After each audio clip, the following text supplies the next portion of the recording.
Mifamotoana amin'ny Jesoa Kristy. Anio 17 volana aogositra. Mianara mifaly kokoa amin'ny fiainana. Makà aina dia tsarovy Andriamanitra momba anao aho. Noforoniko miaraka amin'ny fahalalana mahatalanjona sy ny fifaliana ho amiko ianao. Mampalahelo ahy rehefa mampiseho endrika maloka sady manaikoresi ny fiafiana ny zanako.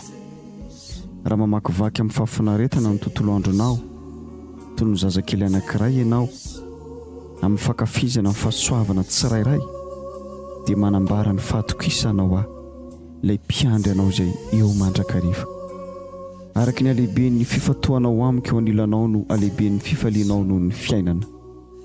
Midy raha sady mifaly eo amiko. Toy izany no ampahafantaranao aho amin'izao tontolo izao.